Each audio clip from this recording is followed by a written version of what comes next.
Look out. All right, 8 o'clock live from Studio 6B on a Tuesday night, June 3rd. Glad you're in. Slick Rick is going to do sports in his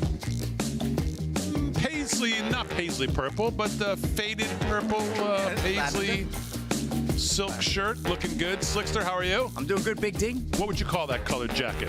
This I would call like a lavender. Lavender. Okay, I like that. Yes. Very good. Like Lavender. the flower. Lavender. Like a flower. He's delicate. Slick is delicate. Periwinkle. Like a flower. Periwinkle. Perry. Periwinkle. That is the second time I've heard that word today. Wow. Somebody else saying, what color is that shirt? And the guy says periwinkle. I'm like, who the hell? Periwinkle? Well, you know I'd have that color in my house, my closet. Yeah. Come on. Slick's going to do sports, and there's some sports to talk about. The Knicks making big moves. Oh, man. Tibbs is out the Tibbs, door. see you later. I don't get this move at all. Best run in 25 years. I Fire don't him. get this move I mean, at all. what are they? I don't get it. What are they going to interview Stephen A? I don't know. Try to take him off the campaign trail. I don't know what they're smoking on that 34th Unless they Street. already have somebody lined up that they think is a better fit. I don't know what they were thinking with this. Yes. Man, oh man. So we'll do sports. We'll talk about that. Delgado's going to do some news. Delgado, how are you? Besides dejected about Tibbs. Oh my goodness. Man. I don't know what. Now that completely threw me off my game. My game Did you is not completely know until off. just now they fired him? No, I knew they fired him, and I forgot about it because I got sucked into other things while I was doing some show prep. I started reading up about AI stuff, and then I found this story about it looks like there's a 40% consensus that yes, AI will kill us all eventually, and very shortly, as a matter of fact. And then I see this video from this one dude. I forget his name. But I'll find it where he says by 2027. You sound prepared tonight. Really on it. There's going to be a huge event that will affect everyone. Yeah, okay. Here we go. We're all going to die. I mean, tell the guy we're all going to die. Well, we know that. Who Again? cares? We know that part. We're always it's all just gonna- when. It's always is we're it all going to die. happen? Speaking of AI, did you know that there's a provision in the Big Beautiful Bill that does not allow individual states to regulate AI for 10 years? Keeps it all up into the hands of the federal government? What's that all about? What could possibly go wrong? No, but I mean, even to your point of what could possibly go wrong, if something goes wrong, don't we want the individual states and their governors to protect their local people? Why would states not be able to regulate any of the AI nonsense going on for the next 10 years? Why do we? I don't know what's going on. We've talked about a couple things here. The Palantir thing we talked about last night. Yep. We talked about the CIA expanding their role on X, and now we see that they're trying to take Big Brother wants more control. Well, why is this happening in this administration though? I don't know. In these bills, why is this happening? Why is there more government, and more government overreach, more government control? I thought we were getting away from all this. Michael Schellenberger, Matt Taibbi, they all sat there in front of Congress. We heard the Republicans question them, and we win all three, and it's like, okay, we're going to dismantle this, dismantle that, and get rid of this, get rid of that. And now you see these things, and it's like, wait, what? You know what? I guess is it all encapsulated in this big bloated bill? I just happened to see MTG today put out something, and Elon actually retweeted it and said, I agree with her. And it was something to the point of that the bill doesn't allow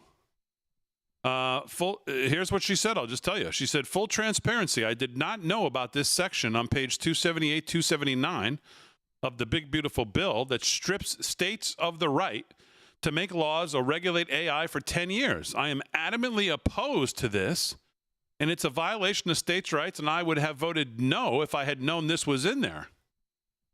So, I mean, even MTG is not getting up to page 278 when you're reading these bloated, these big monstrosities. I mean, who's going to get to page 278 and read all that? I couldn't get to page 2.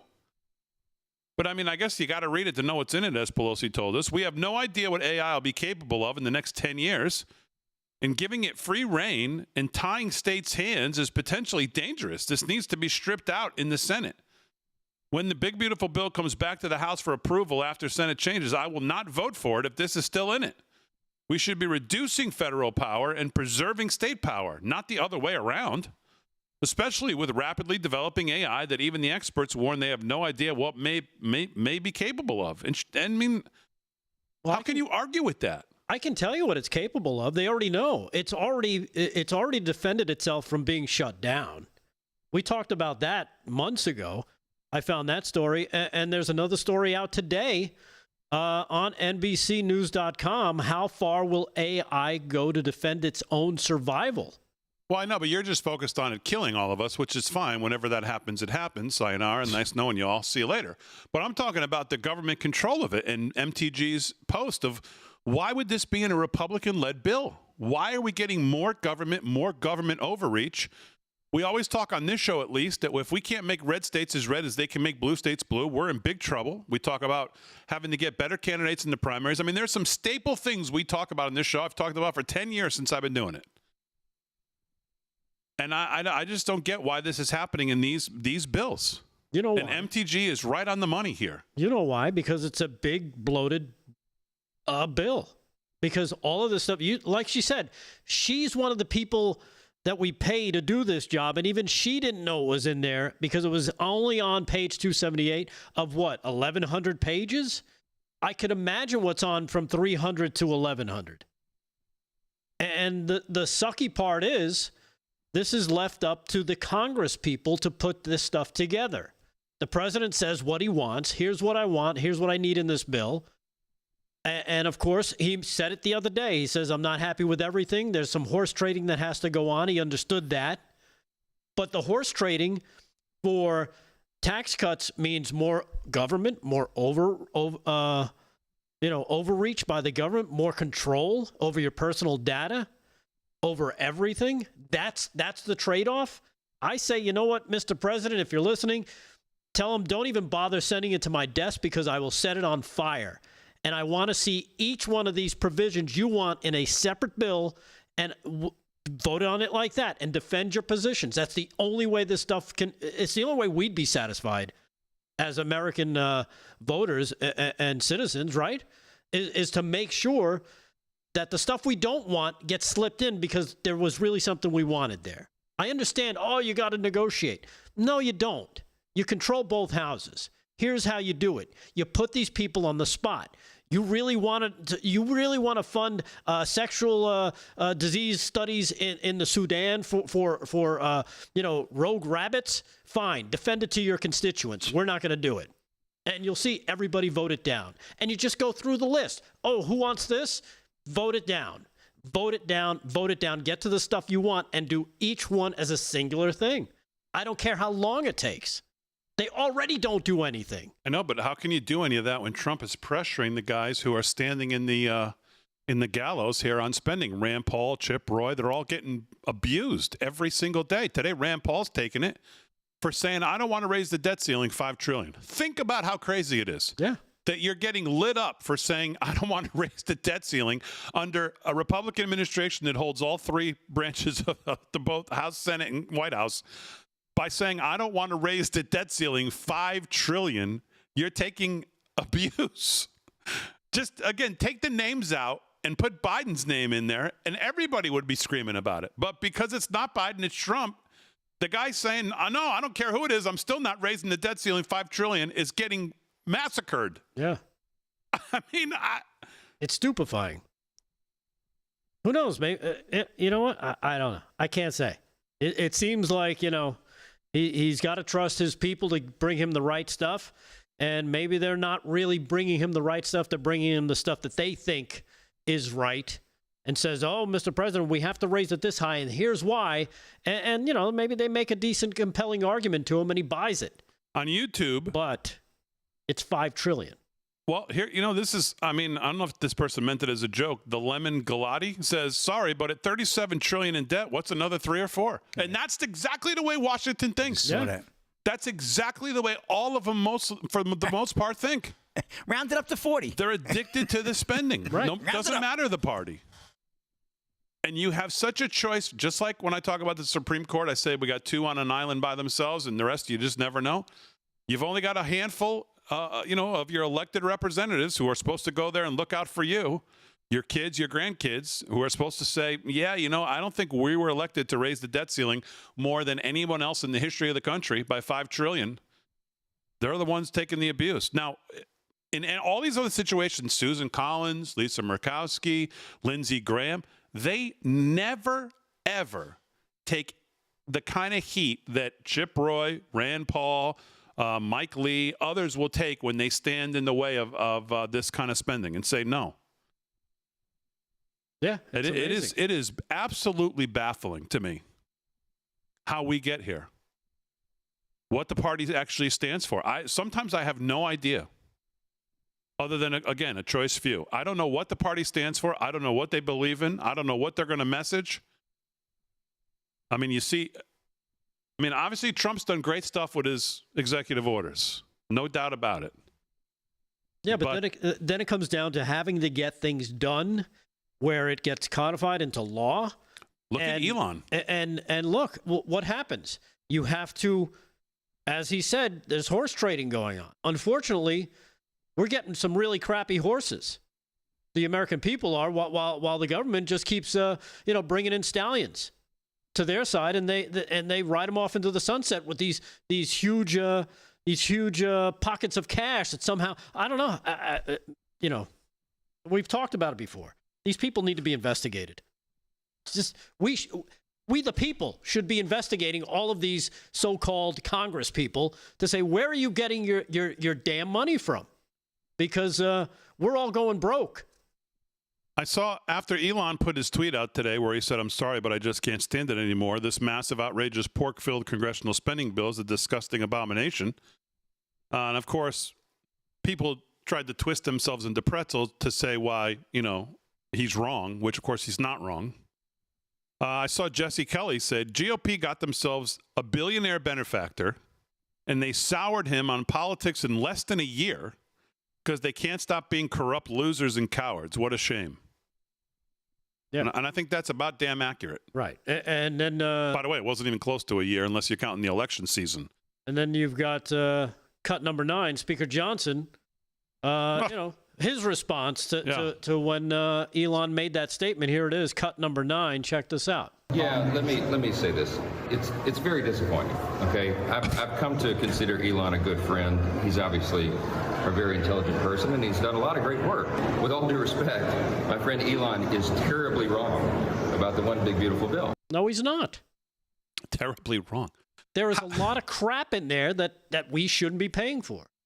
If you think he's terribly wrong, you're just not being intellectually honest with yourself or with anybody else. And again, this is not, it's like one of those things where it's just so obvious, it's stunning that they try to make it like it's so complicated and you just don't see it and you just don't get it and you're not seeing the minutia of it and you don't see all of we get the tax cuts. Everybody gets that, obviously. But trying to sell us this bag of goods and people are going to twist themselves in a pretzel to try to defend this on 4D chess. Like, no, you just don't see it. You just don't get it. It's crazy. You know what it is? You know why he can't be honest? Because he's a politician. Yep. Sure is. Harry on the highway, spin them tunes. Harry, I got to hear him. I don't hear him. Harry, turn it up. Live from Studio 6B, 13 past the hour. Harry on the highway, spinning the tunes tonight. Fran on the big board. Aaron's got the night off. Slick, Delgado. We got news, sports, all coming up. Ooh, and we got lyrics. We're back right after this. Nice super chat, too. You hold my hand at bedtime. You know my favorite wine. This is why we work. Why it's you and I. You bring me coffee in the morning, roasted with a love note. We both like to dig it on a Sunday night. You know just when to kiss. Good evening. Stay strong. Love you all. Alice Nielsen, super chat. Thank you very much. Harry, a little fade on the music would be good. $100, Big D, from Alice Nielsen. Oh, nice. Wow. Nice, Jay. Have a great evening. Stay strong. Love you all. That's your friend from where? From Holland? Thank you very much. With the Netherlands She's great, somewhere? yeah. Right? Isn't it? They're overseas somewhere. Remember you thought it was a he because you were... He was over there. Yeah. Right. Alice is a he, right? Is it He or she? she? Alice? No, it's a she. Is it a she? Yes. We had this discussion. Oh, we did. Okay. Yes. Very good. Okay. Alice in Netherlands? Moving right along. Now, thank you very much, by the way. Yes, Appreciate thank you that. very much. That It is was very fantastic. generous. Damon's going to buy pizza for the crew Friday night. Great Oh, way to my support the show. You can buy jerky. How much jerky can you buy? Any kind of jerky. Just Like if you were... Janice says, Harry on the highway, good tunes. Harry on like the Damon, highway. if we were at Buc-ee's, how much jerky could we... I don't know. I've never been to oh Buc-ee's. yeah, Big D. I got some hot sauce. Oh, my goodness. We got some stuff at Wow. Buc-ee's today. Oh, we got it. Yeah, I got to thank Howdy, Rumblers. I gotta go look at who this was from. We got nice packages today. And you got some really cool. I love getting stuff. It's like I got to make it part of the show. You got Somebody wrote me and said, "Hey, can I send you some of our shirts? Would you wear them?" I said, "Yeah, of course." Oh, it depends what they say. Nah, whatever. No, you don't care. As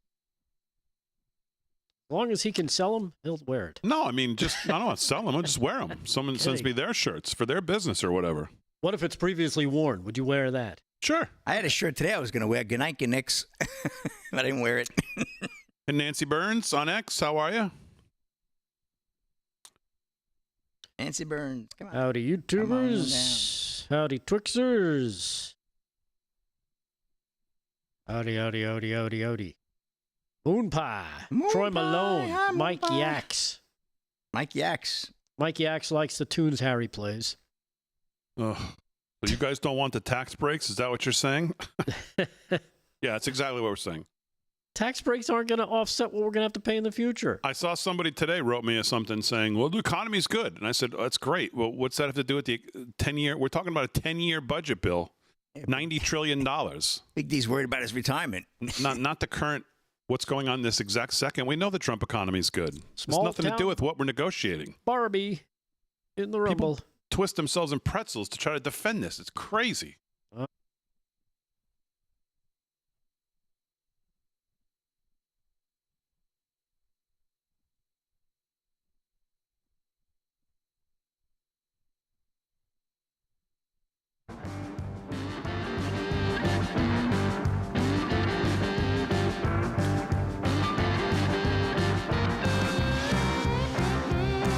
All right, 17 past the hour, live from Studio 6B on a Tuesday night, June 3rd.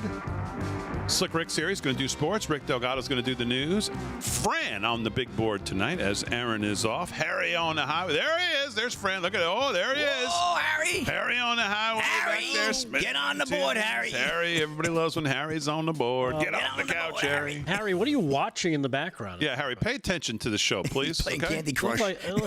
Stop playing Candy Crush. I thought he was looking at like some cooking show Stop. on the other screen. Stop playing Candy Crush on your phone, please. Oh, man. Roll them tunes, Harry, at the right time. So, Harry. 17 past the hour. 17 past the hour, live from Studio 6B. Harry got a haircut, Farmer Brooks says. Fran, looking good, bro. I don't think did Harry get a haircut? I don't think so. He got his ears lowered. I think he had I think he got his chest trimmed. Yeah. So, With a buzzsaw.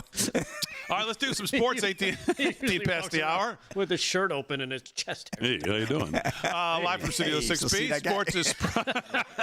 Sports is brought to you by Mike Lindell and MyPillow. MyPillow.com/LFS6B. Use code LFS6B at checkout. Give you a great savings. Slickster, what's going on? All right, NHL, NBA, Big D. We know they're going to kick off tomorrow night. The NHL hockey puck drop, 8 p.m. You're going to want to check that out. Panthers at the Oilers up in Edmonton. Should be a good one. Panthers are a slight favorite, so we'll see what Are they happens the there. defending champs? The defending champs are the Florida Panthers. Yeah, they won the cup last year. Went to the White And their House. coach is the one who did that thing the other night, the speech about how he doesn't think the coaches should be in the handshake line. I didn't see think that. so. Yeah, boy, that was a really interesting position. That's tacky. Yeah, I think. No, that's I thought it was great. I don't actually. like it. I think he's they absolutely should right. I think they should shake hands. The coaches. I would. No, I disagree. I think he made a really good point. Yeah, why? Because With the players don't want to shake the hands with 13 suits. They want to shake the hands of the guys they went to war with. They don't want to. They don't want to shake the hands of these other guys. Okay. Keep them out of it. I don't know.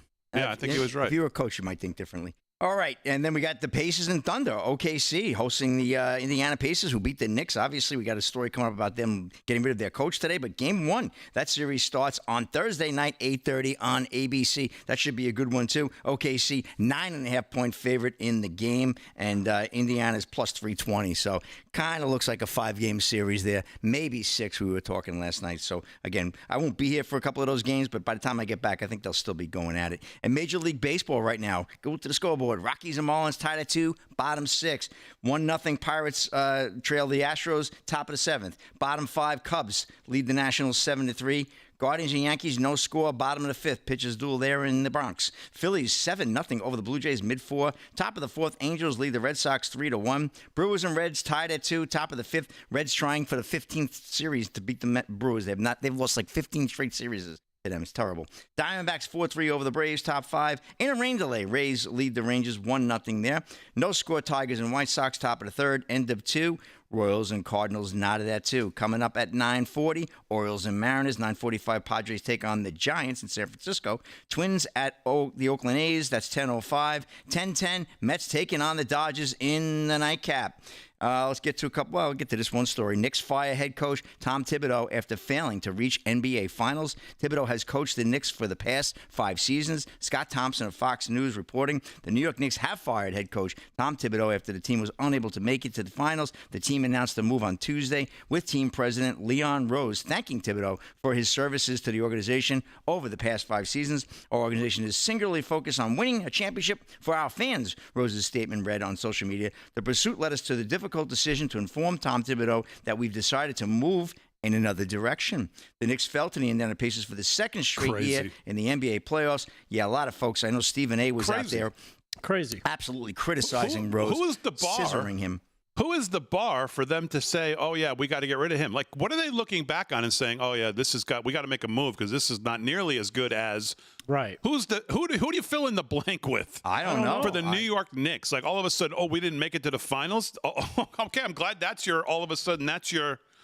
Yeah. But this guy made you a contender again. He's brought you to the dance. He brought you onto the doorstep of the real dance. Yeah, it was the first time the team had back-to-back 50-win seasons since the 1990s. I mean, they haven't put up those kind of regular season since Pat Riley was the coach. First Eastern Conference appearance, finals appearance since 2000. They haven't been there in 24, going on 25 years. Crazy, 25 years. It's crazy. Absolutely crazy. Maybe they're going to hire Stephen A., like I said. Oh, I don't know. Man, he's too busy running for president. What are you talking about? You know what? Who would they hire is a great question, because you would think, Mike we've Malone got this team that just went to the finals. Probably Mike Malone, guy who used to do the Utah Jazz, I think. Maybe. No, he's out there. He's out there. But, I mean, you have a team that just basically beat the defending champions, beat them at home, swept them at home, and then got to the Eastern Conference Finals. Probably should have had that series won if they didn't have that collapse in Game 1. Other than that, it's like they're on the cusp, and you have your one of your top 2 players, Karl Anthony Towns, who was 6 months into the system. Give him another 6 months, I guarantee he's probably a much more solid player in Thibodeau's system. I don't get it. Steve Nash. Steve Kerr leaving the Warriors? Steve Nash is another name is being floated. Yeah, and Kerr's name is being floated too. Let's face it, Warriors, that gravy train's about to end there. Even though they got one of the best players ever to do it. But I don't know. All right, we shall see. That's a wrap in sports. Big deal. Have a little rodeo coming up from Music City. I want to get that from over the weekend. And all right, very good. 23 past the hour. So I said this last night, and I think people thought I was joking. So I just wanted to make a mention of the Daily Caller today. Airline's new gay flight is a death trap waiting to happen. This is from Natalie Sandoval. Once upon a time, airlines were staffed by pleasant women known as stewardess. Now, at least in Canada, they're staffed by aging gay and gay-adjacent men. Air Canada published a promotional video showing off their, quote, first all 2S LGBTQIA plus flight on X. The brand has also updated their profile picture on X, overlaying a version of the rainbow flag on their maple leaf logo. One wonders how the brown and black stripes, allusions, I guess, to ethnic groups, wound up lumped into a flag, which seems to have more to do with, genitalia. Quote, we are doing the first ever. Now, let me get this one straight because a few letters have been added to this one. 2SLGBTQIA plus flight ever in Canada, one of the crew members in the video says. The acronym stands for Two-Spirit, Lesbian, Gay, Bisexual, Transgender, Queer, Intersex, Asexual, plus. Just to cover, of course, all the bases. This is nuts, literally. What exactly does the first ever alphabet flight entail? Question mark, you ask? Well, drag queen story hour at 30,000 feet, maybe. Right. Lesbian-themed pretzels? Could be.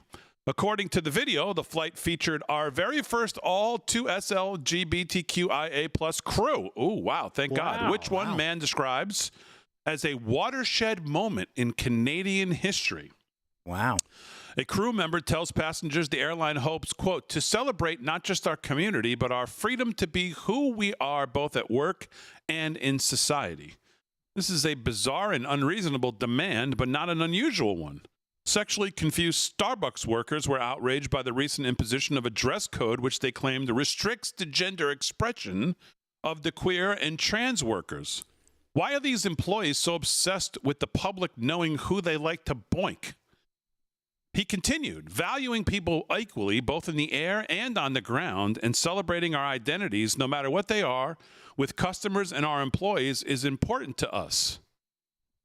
Great pitch, really colorful. Just one question. What does this have to do with air travel? Yeah. In the light of many deadly air disasters in the recent months, it's good to see companies buckling down and focusing on real important stuff here. My only concern is this. Which one of the two spirits is flying the damn plane? Yeah. I guess Wow. these flights could be considered Take it away, hair. Hit it. Elton John, can you feel pants the love optional tonight? since they only care about your genitalia on this plane. Yeah. Crazy. It's insane. Absolutely nuts. No pun intended. 26 past the hour. We'll do sports. We did sports. We'll do news with Delgado when we get back right after this.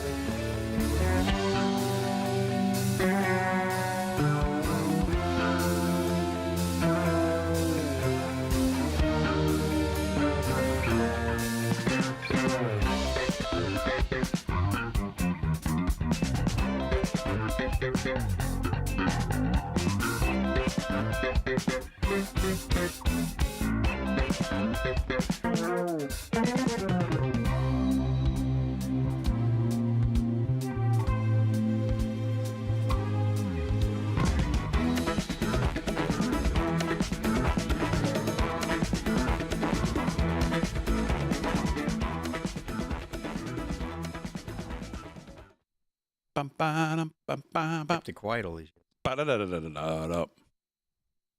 United Airlines. All right, chat. What's going on a Tuesday Chat. night? Gary House says, just finished eating my tacos. Oh, somebody was It's having Taco Tuesday. Sounds good. somebody was having egg rolls in here Taco too. I didn't eat all Tuesday. day, man. I'm hungry. My wife made Tex-Mex wraps tonight. Oh, Oh, nice. Oh. What was in them? What kind of Bet protein? you they were very healthy too. chicken and black beans. No Oh, chocolate. nice. Black beans. I love black beans. I Boy, don't, good. but she grinds them up so they're like a paste? a layer of paste. Yeah, Ooh, okay. I like good. So good. black beans with little onions. All right, that guy Which about one? that thing. That guy, that Yeah. cigar guy, that guy. Oh, with the that thing, guy. with That guy. the 2027. Name is Ross Calthert. What? What are you talking about? Remember I I don't know- said I don't know that guy what said he's that talking there's about. going to be a huge event in 2027 during No. the first Oh, what, a segment. hurricane- He a volcano's gonna warning blow us about what's coming, why the elites are building doomsday bunkers, and why much of the black budget money is being spent on underground bases.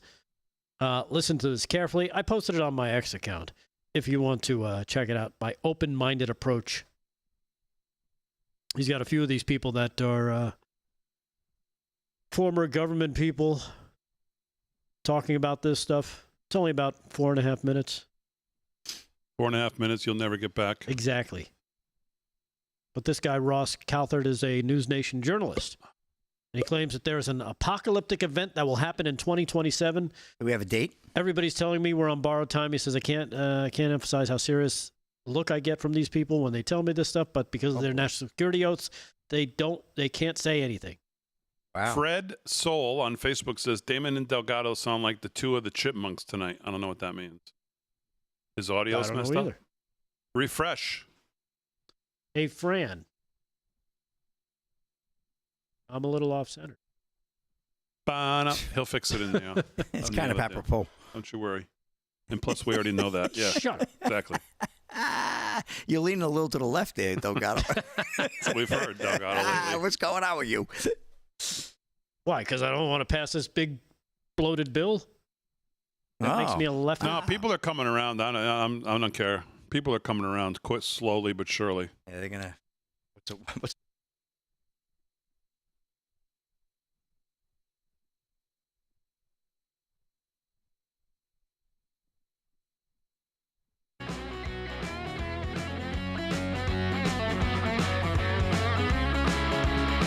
Mary.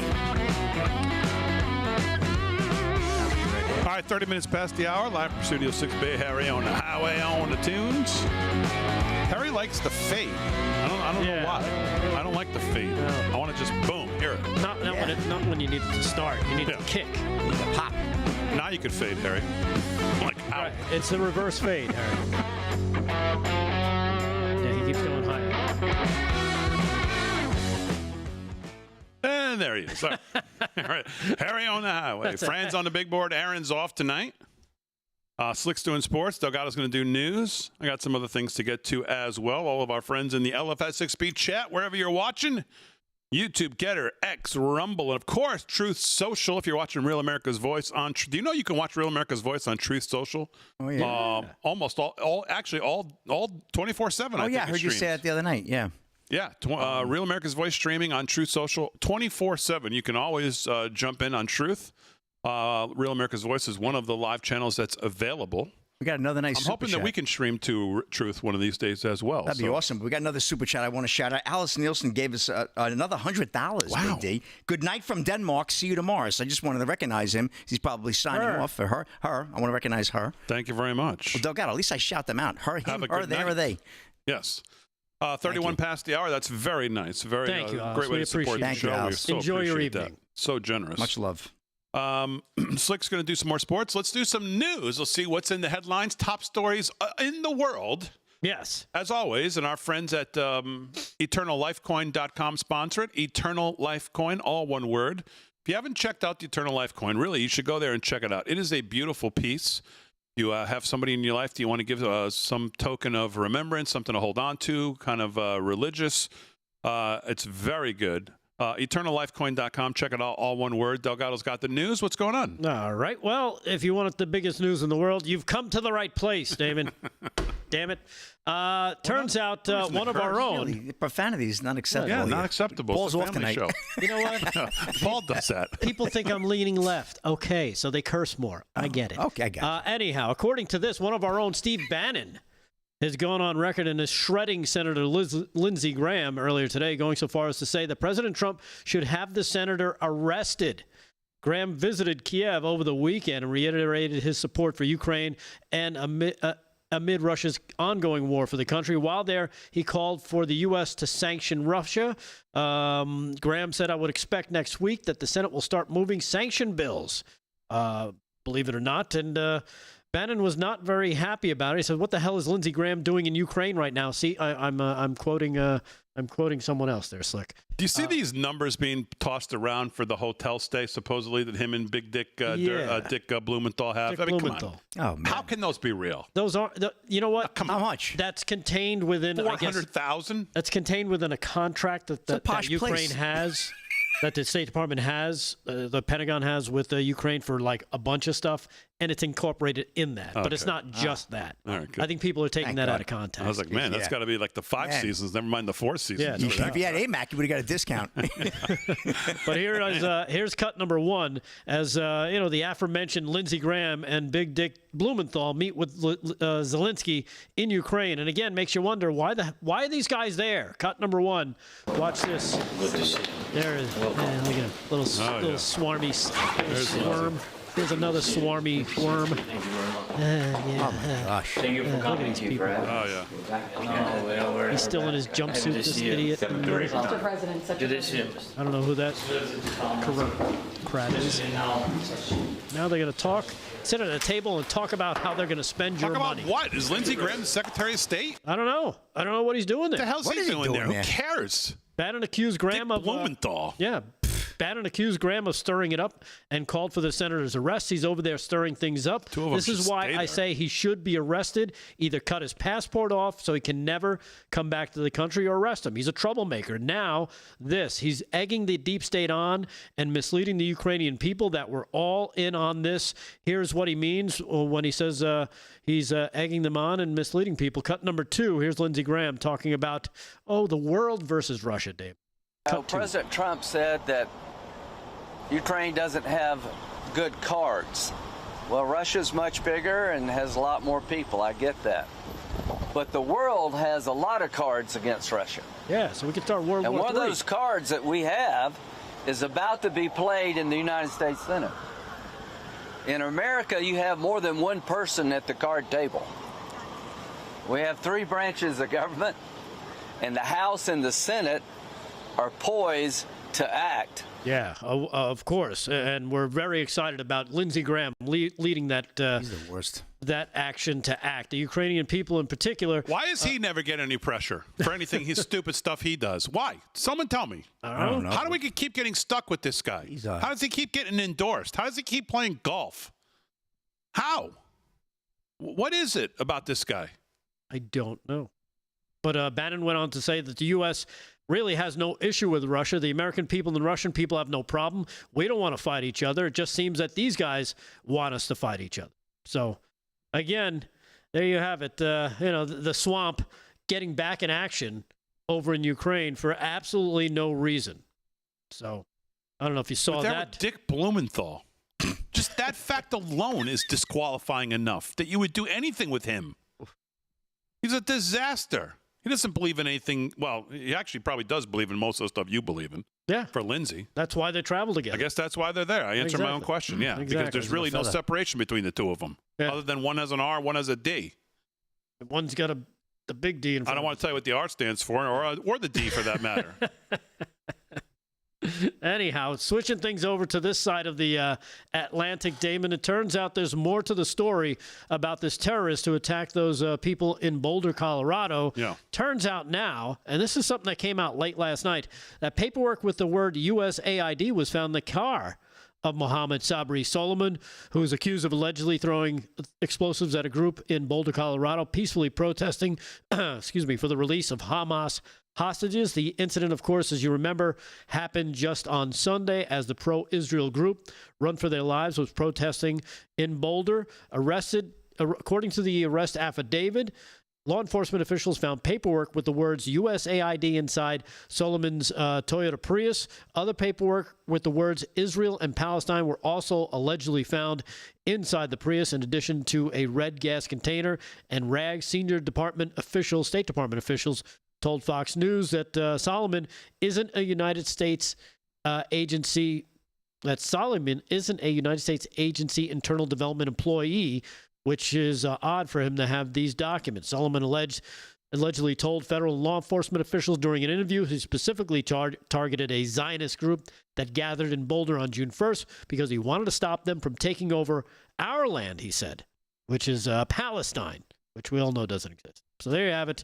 Another troubling little twist in this story is that it keeps emerging out in Boulder, Colorado. Like, what does Lindsey Graham leave there and say he accomplished? What does he tell it? Like, what is the point of him being there?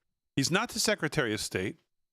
Like, what's the point of Lindsey Graham going? Is he bringing some message on behalf of the president? Is he there on behalf of the State Department? Is he there representing something? I mean, we have a Secretary of State. We have a president.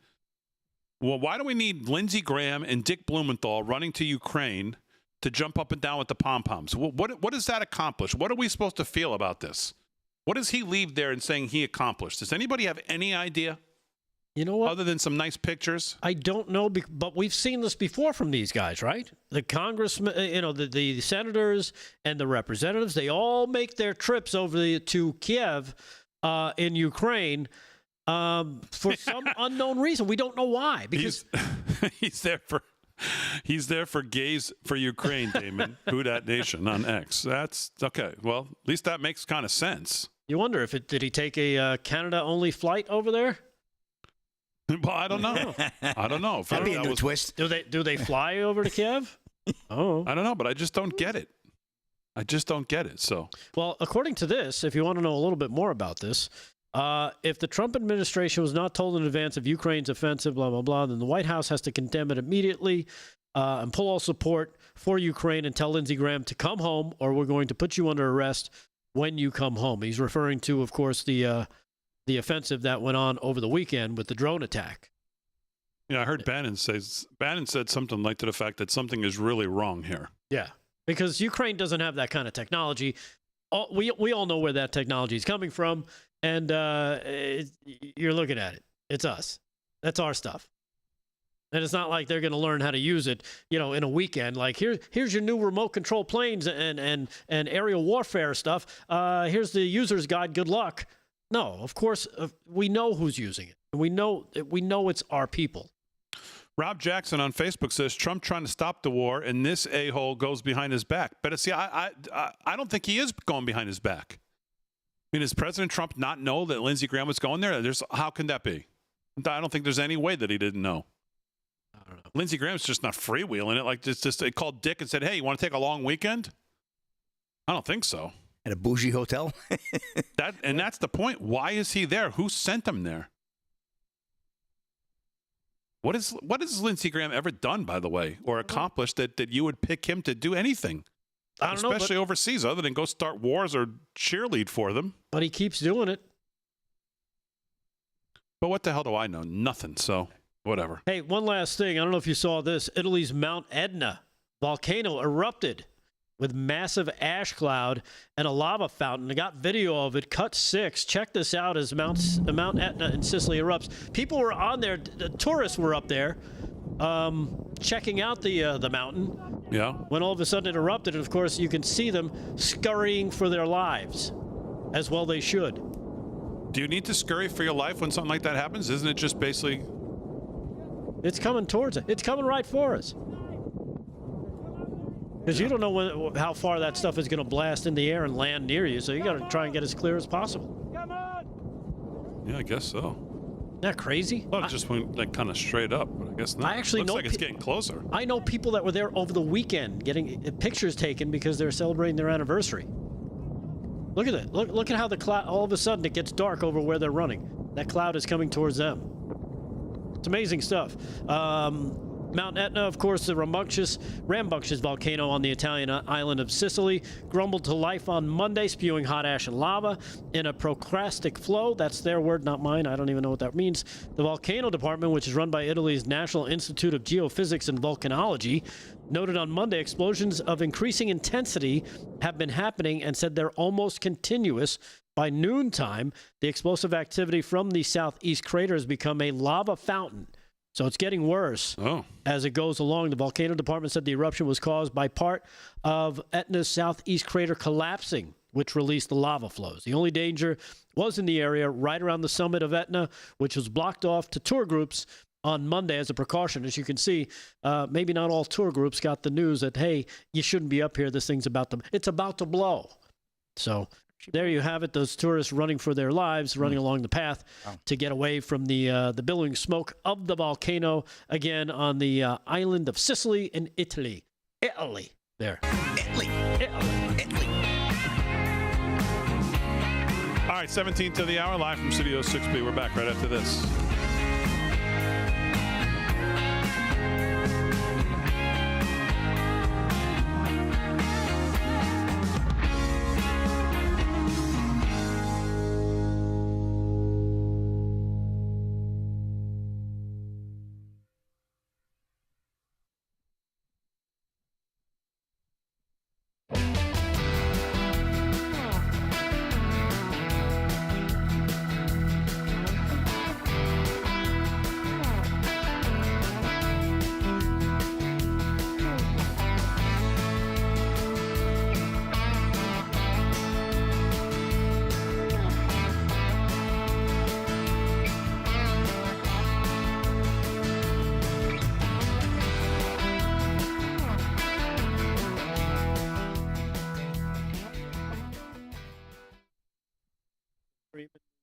Okay, we are back on. Hey, Har. I want to like put the cursor start like at minute 30 out, not at 12. We have a seconds. guest tonight. What? We have a guest tonight. No. Last night, the guy wanted to fight me. Come on, the guy in the pink. Come on, man. You should bring him Saying back. golf ain't a real sport. Golf ain't a that guy real wanted to tussle with me. Yeah. I wouldn't mess with that guy. I like that. He looked like a tough guy to me. Child of the King. Tweet rolling in. Potato. Hold on, Big D has been miserable since they do Fridays live. Wow. What? Oh, she's got inside information, I guess. What was your birthday? It's been miserable since then. What are you talking about? What kind of comment is that? Child of the King, $20.20. Thank you very much. Lady Graham has financial and physical needs to attend to in Ukraine. Same with Danang, Dick, and about 60% of all Congress. Hello, Someone everyone. said, let me see your shirt, Big D. Oh, that's nice. There you go. with the Trump autograph. Now, was that There you go. autograph done with White pen he did it with. Drag Blacker, Wasn't I $5. just held it out like this. Oh, okay. Thank cool. you in the YouTube. It was an super auto chat. pen? $5 from Drag I Blacker. don't do auto pen. Are we sure Damon was a teacher? Delgado, of all people, is telling him how volcanoes work. Oh, Drag Blacker I loves would've to taught get. my He That's loves to actually a get very fight. good run. point, Drag Blacker. I appreciate That's it. right. Don't worry, class. It's going to go straight up in the air. You don't need to run. LSU, $2 pay. Lady Graham strikes again. Hi, Fran and Aaron. Well, LSU Patriot Fran is here. Aaron is not here. Harry's on the board. Can't you tell? That's right. You'd be a terrible leader in case of a crisis. Hey, there's an explosion. Ah, look, it's Just going straight everybody up. relax. Chill out. It's going. I'm going to lunch. Big D's going to lunch. You guys rush. wait. You guys wait here. Get The some smoke will pictures. go I'll be up. back. Stop overreacting, you bunch of sissies. Oh, they liked you. They liked your shirt, Big D. They thank you for that. Oh, thank you very much. Hope people are thanking you. Where'd you get mugs today too? You got all kinds of love, huh? Can we Magnets? see the mugs? Where You got all how kinds come of you didn't love bring today. the mugs and the stuff over here so we Go can get it. What do you Because mean we go opened get it at 3 minutes to Yeah, 8. no, we didn't. Yeah, we. Oh, I you I should've didn't just bring brought it the in. box over?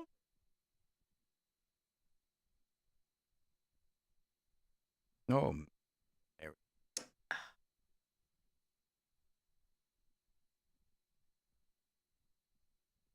Now we're all quiet.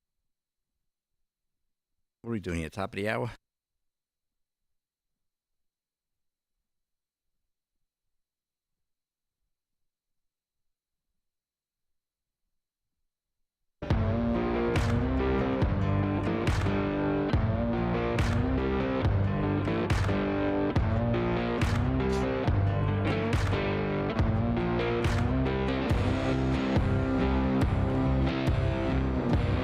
All right, live from Studio 6B.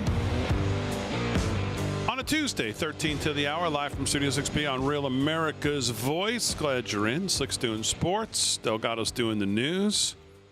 Harry on the highway, spinning the tunes. Fran on the big board. Aaron's got the night off. We were talking last night, and I didn't have time to get to this, and I forget what it was. I think it was a clip, or somebody was talking about the fact that, yes, you know, Republicans right now, we argue about things, and big, beautiful bill, and spending, and all of that. But maybe it was Scott. I think it was Scott, what's his name, from CNN. Scott, not Foster. Why is I thinking Yeah. Scott Foster? I know Scott, who you're thinking. Whatever. Yeah, the Yeah, Scott. God. You think I'm it is, but so it's Scott. old. Scott Jennings. Scott Jennings. Jesus. Oh yeah. Scott Jennings basically saying, yeah, Democrats stand for it. And remember he went through? Yeah. Yeah, we had And it made me think of this piece by M.B. Matthews that I had just read and shared on social media, I think yesterday. And I think M.B. actually does a better job. I mean, Scott's always great. And I mean, he's only got 30 seconds to express what he wants to express. M.B. Matthews took about 100 words to do it. And he said, why don't Democrats offer something good for Americans instead of just bashing Trump? And this is a question that I think, well, certainly the Democrat Party has to ask if they're at least being honest with themselves. What is the Democrat agenda that all Americans can rally behind? Question mark. It's not the trans agenda, because obviously most Americans hate it. It's not the gay thing, because most Americans are tired of hearing about it and find it irrelevant. It's not DEI, because, again, most Americans abhor the notion of racial preferences. Well, it's not the green agenda, because most Americans are not on board with that either. It's not anti-Semitism, because most Americans either know about the Holocaust or at least hate the notion of religious persecution. So what are the Democrats offering to the American public in order to raise their approval rating, which right now is, well, south of dirt? Well, nothing, it seems. Have Democrats created legislation to lower taxes? No. Have they created legislation to make small businesses more able to survive? Well, no. Have they done anything to clean up blue cities? No.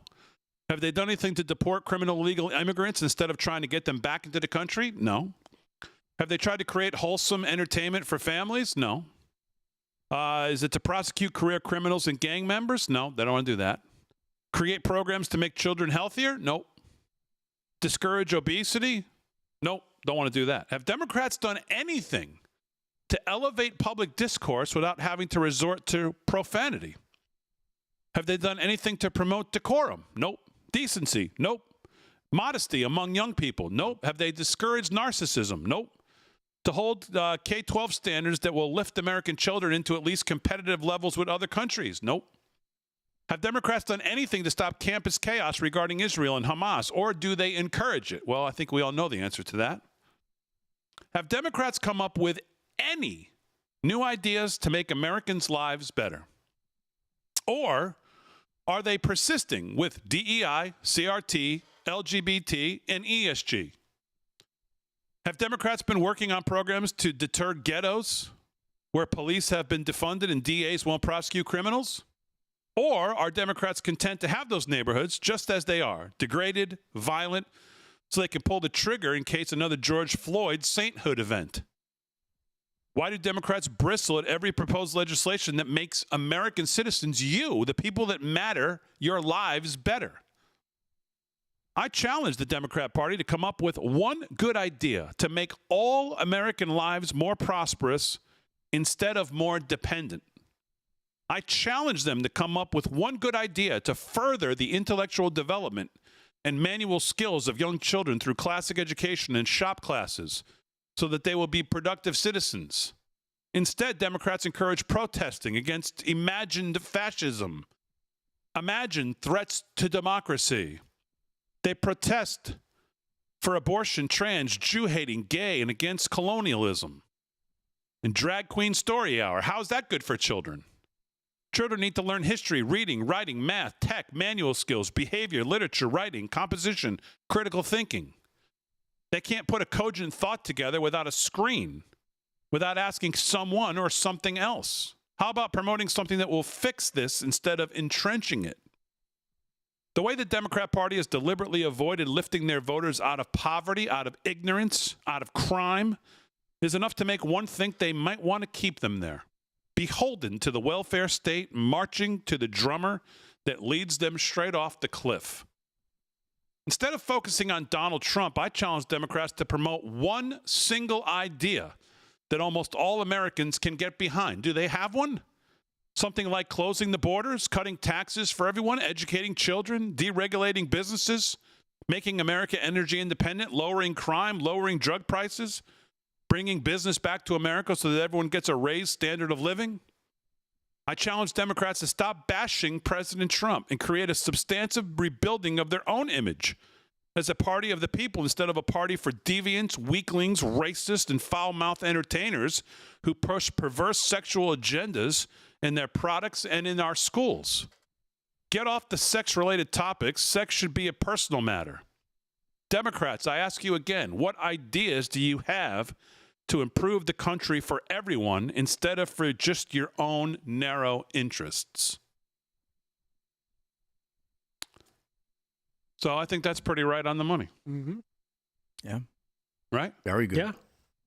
All right, 7 minutes till the hour. Let's do some sports here before we wrap hour one. Sports is brought to you by Mike Lindell. LFS6B is the promo code to use. Slickster, what's going on? Well, some sad news in the NFL world today. Boy, the Vikings lost a great one, and I do mean great one. Vikings great Jim Marshall, who played in 282 straight games, dies. Kevin Seifert of ESPN. Eagan, Minnesota, which I will be checking into a hotel in about 15 hours in Eagan, Minnesota, right off of Viking Drive. And that's where That's right. Tonight's your last night. Tonight's my last night. Yeah, I'll actually next week. Till next Wednesday. Yeah, I'll be out. Yep, next Wednesday. Yep, longtime Minnesota Vikings. I'm going to see Prince. I mean, that's a great spot to stay in a Hyatt. Well, no, Prince is not going to be there. No, I'm going to see Prince's place. Passed, well, in a lot of ways, he's still there. But and we're going to go. That's right in between Paisley Park and then downtown Minneapolis is a great little spot because I can get either place in about 20 minutes, 15, 20 minutes.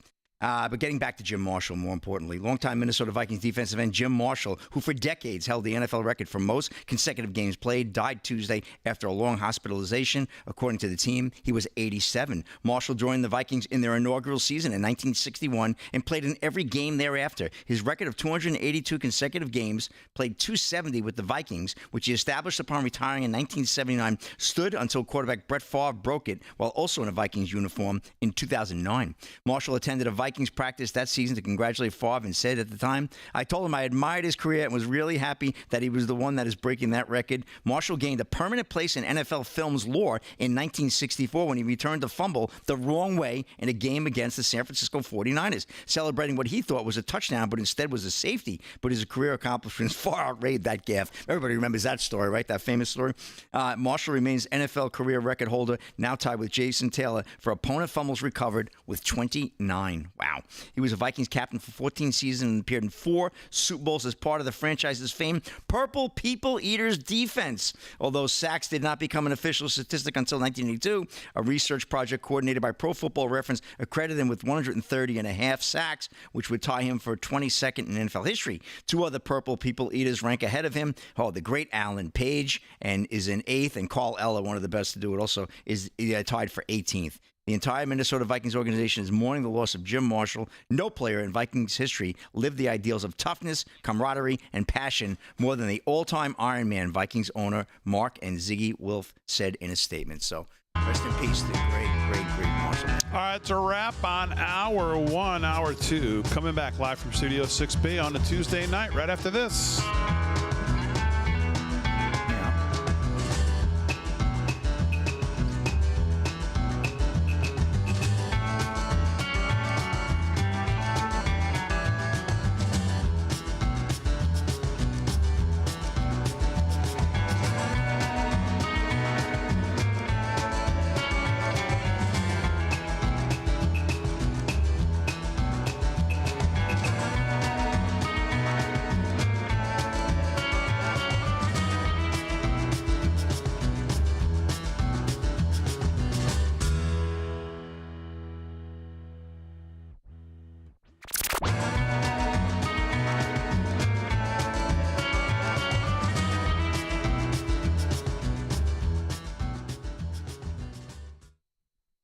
Big D. Nice job, Harry. That was closer. Child of the King. Only missed by 5 seconds. Thank you, Child of the King, for sending 20 live from Studio 6B gift memberships, Big D. Thank you Hey, very Harry, much. is there a clock? Friend, is there a clock in there? Okay.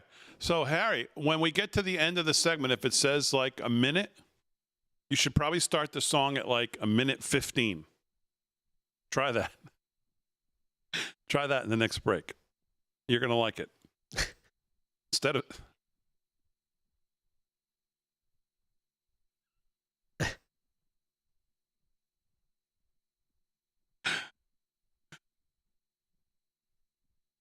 Oh, man. Did I tell you guys about my new favorite artist ever? Oh, man. I mean, it's not replacing Delbert, but... Hunter Biden? No, singer. Oh. You said artist. First thing I thought of was painting. I didn't know you were into painting. My new favorite country artist. Who's Maybe that? my new favorite artist of all time. Not of all time, but in a long time. I haven't liked somebody this much. Oh my in a God, just long get to time. it. Who? Well, no, I'm not going to tell you now because You gotta this whole setup. Get to it. It's been It's such a long time. You know, the last time I think I had a country artist I really liked was that wasn't that time. No, it could have been. Delivery no, it on wasn't. this is like, forget it. Let's Like just waiting say. for my shoes Let's just say coming it's been a from long time. Southeast Asia. As a matter of fact, I feel like I should be speaking easy about this. Speaking of the speakeasy, Who is it? I'm not telling you now. Oh my God. Child of the King says, I'm starting to think that Damon does not hear you, but thank you for reading that. Damon is preoccupied, Child of the King. Yes. He's running a show here. He's got his new country artist. He's got a keeping new to country himself. artist. He can't get off his mind. Yes. Child of the King, thank you very much. And then Child of the King, we got to take phone. Gary, can we take phone calls? No, because Harry will No. get on the phone with him, and we'll never talk. We don't to have him. a. No, we the phone bill is actually with the couple of cases of water. Not here. We don't have a 7-second delay. We don't have it. No. Come on, Harry. You don't know. Remember Harry used to take those calls? They were phenomenal. No, it's not Bon Iver. Let's see some guests. Let's see who can guess it. I got a free T-shirt here. We'll see if anybody can guess. Who's the best new, hottest country artist right now? Oh, country artist. Who do people like? People like everybody. No. But let's see. I'm gonna see who's in agreement with me. I haven't liked someone Beyonce? like this in a long time. Oh, you liked it, Beyonce. He likes Beyonce.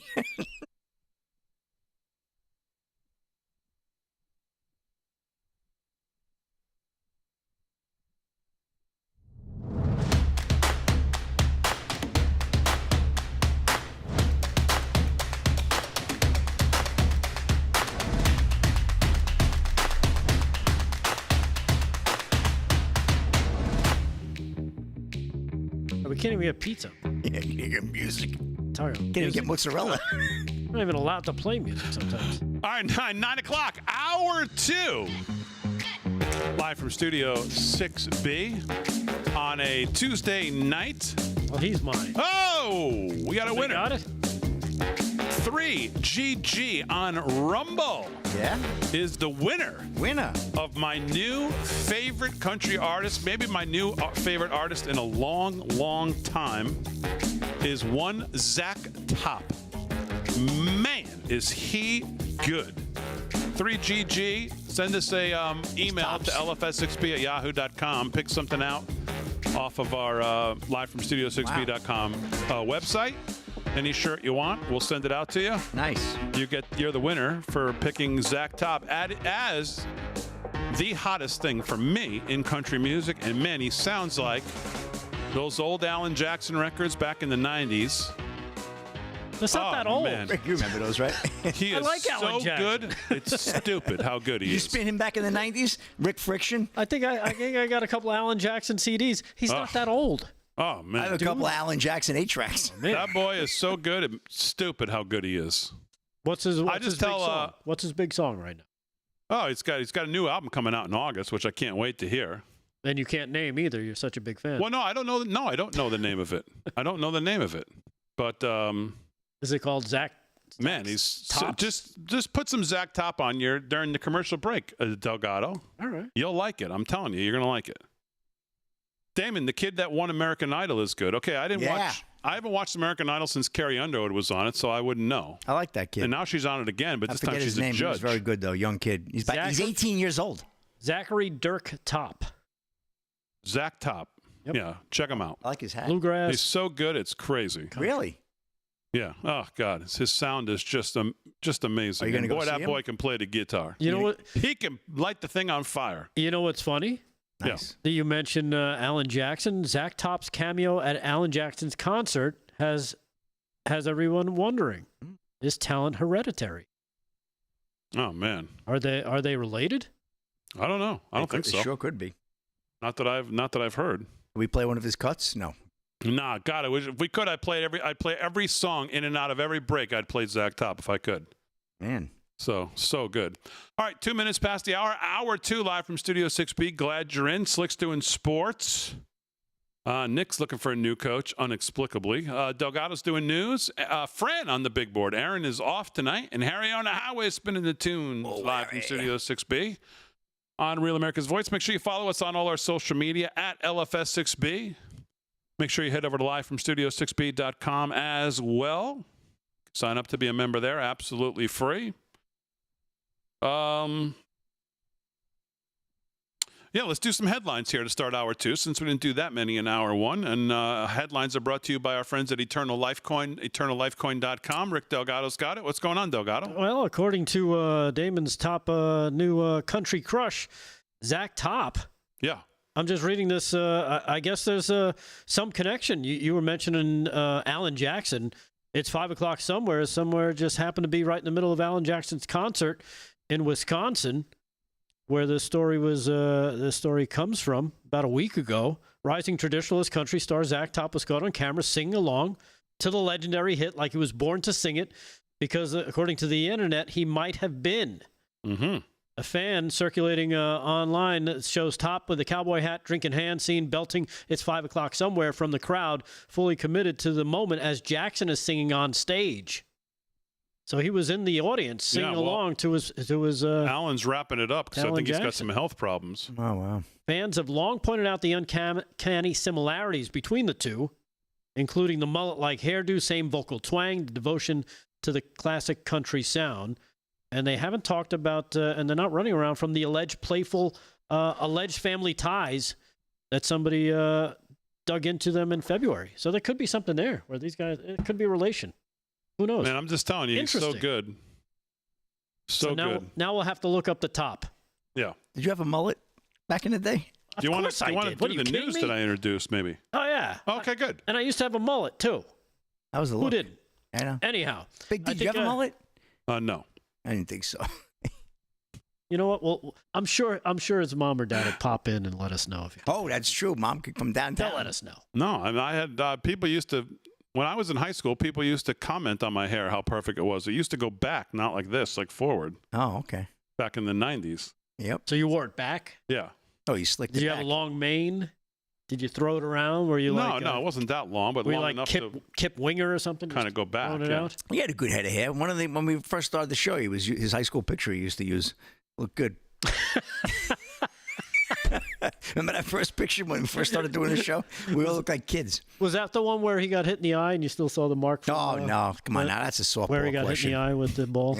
No, It was hardball, not softball. You Yes. idiot. Yeah, okay. of course it is. Do you want to do the news, Delgado? I Yes. introduced Come it on, 3 I would minutes Let's ago. do the news. Let's do some news. I think one of the biggest stories in the world, Damon, Oh, boy. again, is going to be right here, is going to be how unhappy liberals are, especially liberal women. I don't know if you heard about this this particular survey that they did, but also Nate Silver has chimed in on why men are leaving the Democratic Party, and that Democrats are angry, depressed, they scream at the camera, they fantasize about violence against oppressors, they film themselves weeping, wailing, gnashing their teeth, just as can be reasonably certain that anybody who flies an American flag is a Republican. You can equally be confident that everybody who wears a mask in 2025 is probably a strong Democrat. 50% of liberal women, according to this research, under 30, say they've had a mental health condition. 50% of liberals, women. There's an entire demographic who takes antidepressants and goes to therapy, and they think we should all listen to them on how they run the country. This coming from Geiger Capital. Pretty insane when you think about it. When you see some of these numbers, the happy versus the depressed. We also have a clip here. You can check this out for yourself on some of the unhappy liberals. A new report is pointing to cut number 7. New report saying 45% of liberal women have poor mental health, according to this. Cut number 7. Check this out. He just called the results.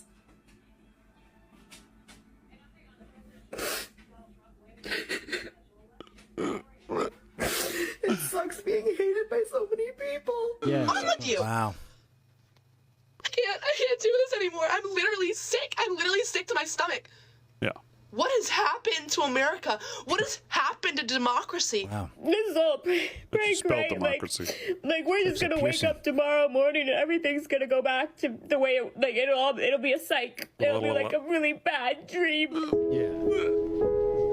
Shut up. Here's another liberal woman. This dude here. Hey, the brow ball. When you have to have your dog, The dog's like, hey, shut up.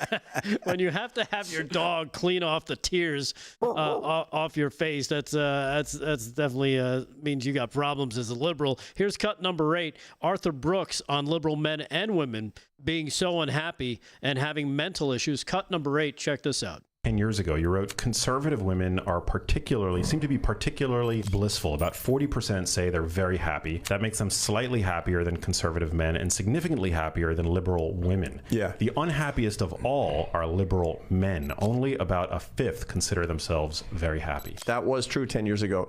Liberal women have overtaken liberal men as the unhappiest group. You find that particularly young women, very interesting new data show that white liberal women under 30 have almost a 6 in 10 chance of having been diagnosed with a mental illness in America today. It's Wonder a why. really big problem. And there's lots of speculation on what that has to do with politics, what has to do with race, what has to do with age, et cetera, et cetera. But what you find is that this is a group that's really, really struggling. And it's a pity because it's not good for them. It's not good for society. And that's what we see. So I don't think that being a political conservative is a panacea for being a happy person, but we see disproportionately these happiness and unhappiness effects in different parts of the population for sure. Yeah, exactly. And again, they've Because done the conservatism is a way of life. It's a set of ideals that the country's founded on. It's the idea of good and bad, understanding right and wrong. It's all of the things. Well, It's you know what? Not only that, Damon, and I totally agree with what you're saying. liberalism is a disease. Yeah, it because you're not allowed to acknowledge reality in liberalism. Like in liberalism, they want, and again, it starts in schools, right? We see it in the high schools now. We see it in the elementary schools, mostly in colleges, where these people come out of college thinking the world is going to be a certain way. And when it doesn't turn out what they've been trained and told that this will be the world once you graduate from here, and it'll be, jelly donuts and unicorns and rainbows, and everybody will be happy as long as we get rid of those crazy conservatives, and they figure out that most of the country doesn't think the way they think, they don't know what to do. Of course they're going to be unhappy because everything that they've invested in their life, the last 4 to 6 years of their education, has told them that, no, this is going to be how life is going to be, and it's going to be great, and you're going to love it, and it's not reality, and they don't know how to deal with it because they've so attached themselves to it. It's part of their identity. They don't know. They can't make peace with the fact that, let's face it, they've been lied to, and that reality is more aligned to common sense, right? Yeah. I mean, if you can't figure out why white liberal women under 30 are 6 in 10 or whatever the fact he just gave, I mean, it doesn't take a rocket scientist to figure that out. Just watch and listen to them. Watch and listen to what they're around, what they listen to, what they feed into, what people in that who are like them are talking about, what they're doing, what they wrap their arms around. Where can that only lead to one place? It's not going to lead to, it's not that hard to figure out, seemingly, to me. I don't know. No, it doesn't lead you to a road down positive mental health, where, again, conservatives are up 31 points among those self-described when it comes to their mental health. Democrats have turned themselves into a party of neurotic, unstable, and basically miserable people, and you see it played out. I mean, what's the percentage of white liberal women under 30 who think men can get pregnant? Let's start with that question. Answer. What percentage? I would say that whatever that percentage is, that they're most likely headed towards some not great mental times. Yeah. If that's their starting point, that's their jump-off point. That's a safe bet. Men can get pregnant and have a period. Okay, well, let's start there. How do you think they're going to end up?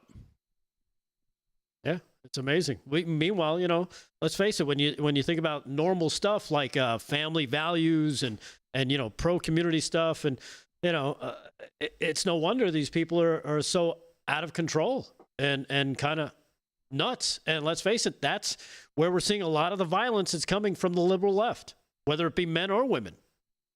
And we're seeing it from both. So, I mean, look at what they're doing. What even is that yesterday? Who they're hiring now? Yeah. That's the new game plan? Angry people. All right, live from Studio 6B, 13 past the hour. We'll do some more sports and news coming up right after this. Wow.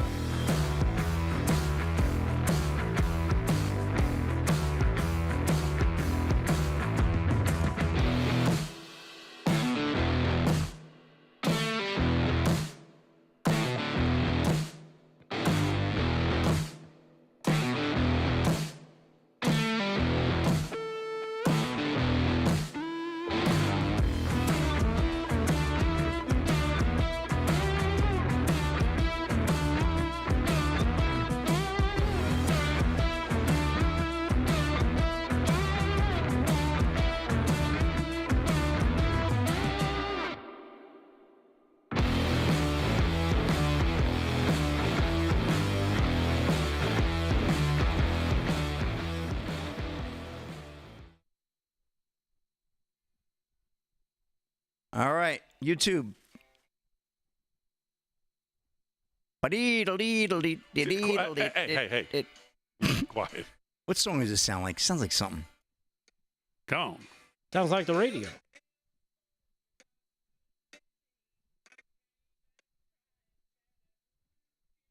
Oh, shit. Yeah, he does. Chattahoochee. Hoochie.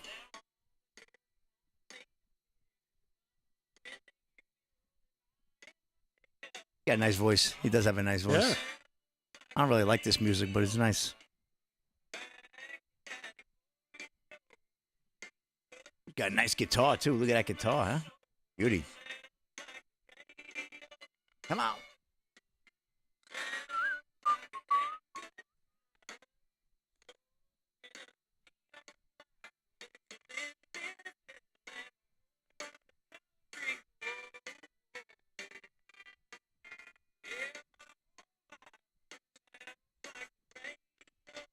sound like the blues right there. That's not bad. I mean, come on, how good is that guy? Are you excellent. kidding me? It That really is does that is sound like him. that is Wow, excellent. I got to tell you that guy, he's good. Can we get him on the show? Come on. No. All right, Rob Forsey, thank you in the Super Chat, $9.99 in the YouTube Super Chat. If they are canceling everything with a racist history, then why is the Democratic Party still around? Good question. Rob Forsey from downtown, thank you for that. Wow. Douglas Plant on Facebook, he's chiming in. Used to like your show. Think your show now blows. Slick is your only person most want to watch. D, you suck. Okay, good. All right. Douglas is got a Boston Bruins logo on his. Oh, wow, he's a Bruins fan. Yeah. So, very good. I like that. Boston Bruins. They call it like it is up in Boston, Big D. They sure do. They know. You should know. You hung out a minute there. Yeah. Did you like the Bruins when you were a kid? Or you like the Hell no. Whalers? Who did you like, Hartford Whalers? I didn't really watch hockey growing You were up on that hockey. much. You were a basketball kid. Yeah. You like the Celtics. Les Durham, thank you. $5. Yep. They leave God, but they leave God out. They need Lord Jesus Christ. Well, that's true, Les. No question about that. Les is a good follow. He's in there every night.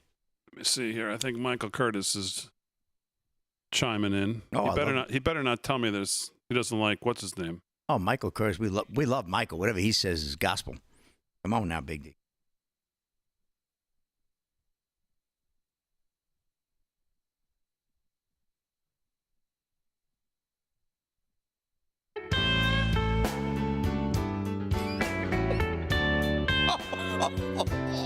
Well, 17 past the hour, sound like the blues on a Tuesday. Tax day may have passed, but for millions of Americans, the real trouble is just beginning.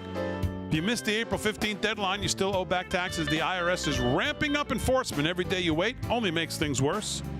With over 5,000 new tax liens filed daily and tools like property seizures, bank levies, and wage garnishments, the IRS is applying pressure at levels we haven't seen in years. Increased administrative scrutiny means collections are moving fast. The good news, there's still time for Tax Network USA to help.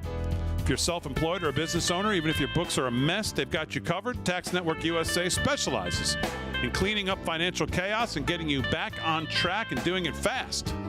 Even after the deadline, it's not too late to regain control. Your consultation is completely free, and acting now could stop penalties, threatening letters, and surprise levies before they escalate. Call 1-800-905-8000, 1-800-905-8000, or visit tnusa.com/RAV, TNUSA, all one word, TNUSA.com/RAV. You may have missed April 15th, but you haven't run out of options. Let Tax Network USA help before the IRS makes the next move. All right, folks, well, let's talk about winning, and I mean real winning. President Donald Trump's back in charge. In just 5 months, we've seen it with our own eyes. The border's being secured, deportations are happening, the woke agenda is crashing, and the military is getting back to strength. But make no mistake, this isn't a one-man show. It's an all-hands-on-deck moment. We want Congress to stop playing games, start passing laws that reflect the America First agenda.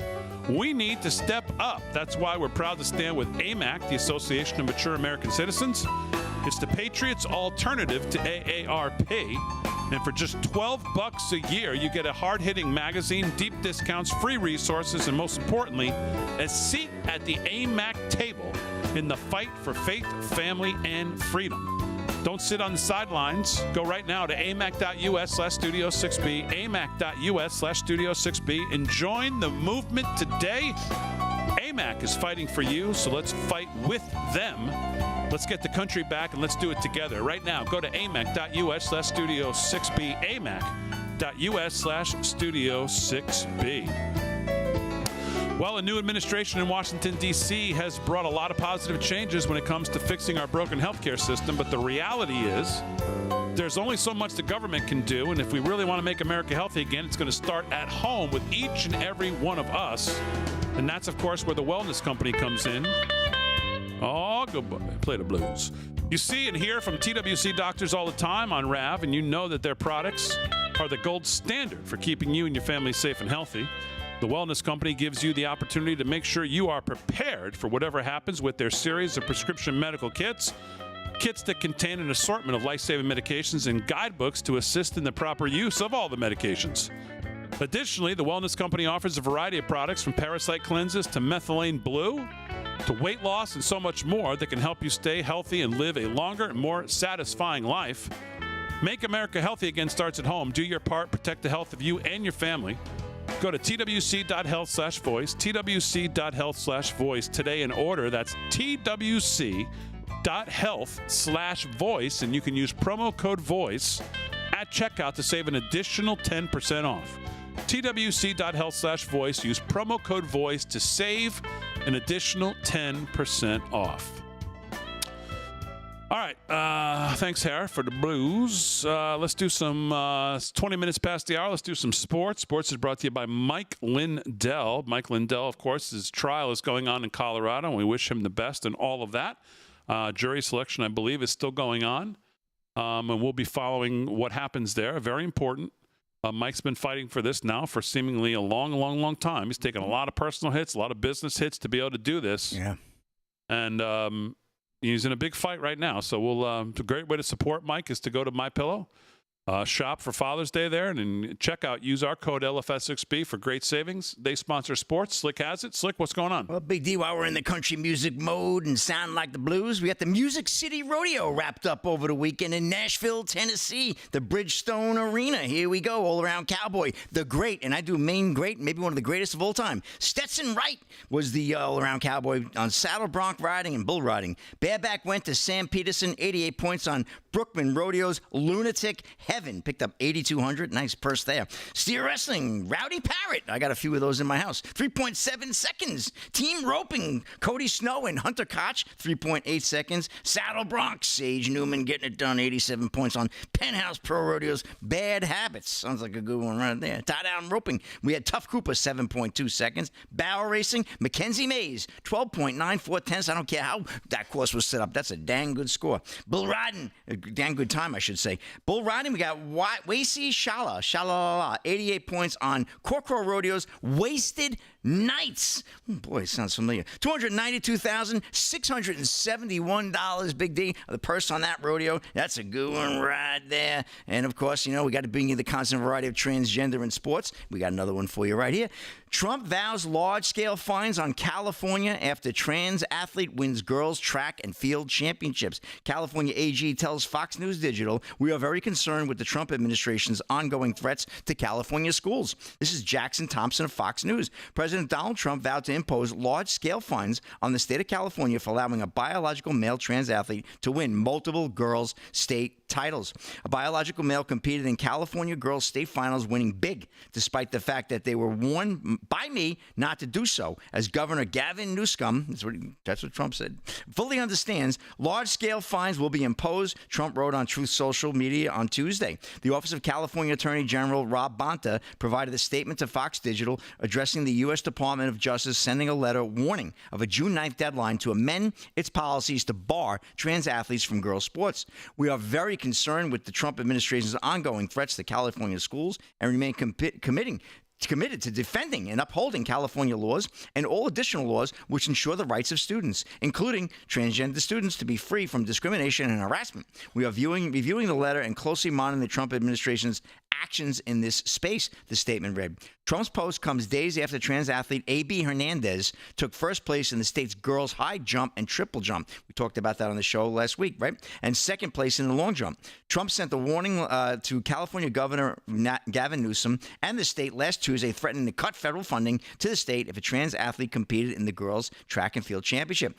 The California Interscholastic Federation responded by amending its rules to accommodate female athletes who finished behind a trans athlete in the three events Hernandez competed in, granting them qualification and podium finishes they would have earned had a biologically male athlete not been competed in those events. So they are kind of trying to show where the girls would have fell, but it's still not right. It's still wrong, and President Trump is obviously, trying to flush that out. So, well, I got a few minutes, Big D. I'm going to catch up on a couple of scores here, if I may.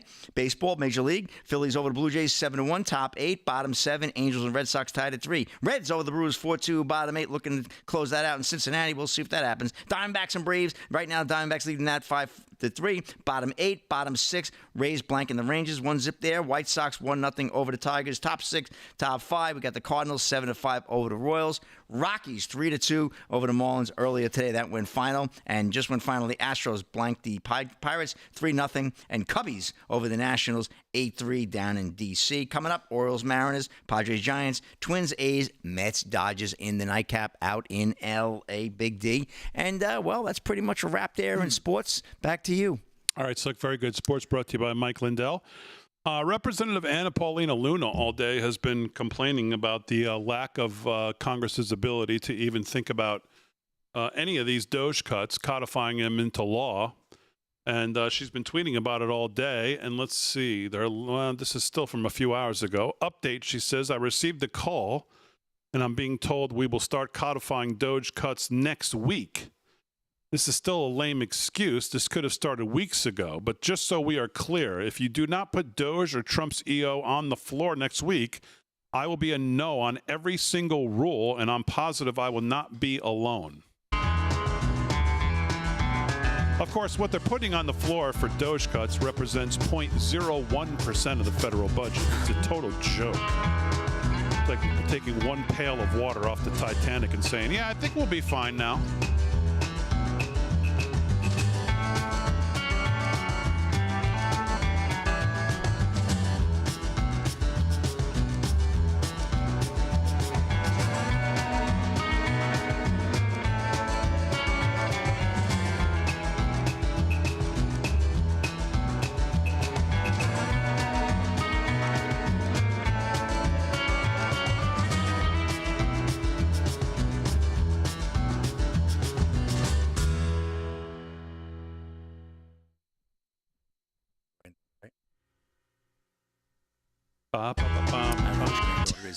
Is that the golfing granddaughter, Big D? With I think so. Yeah. Yeah, I think so. All right, here's something for you, Dave. Go ahead.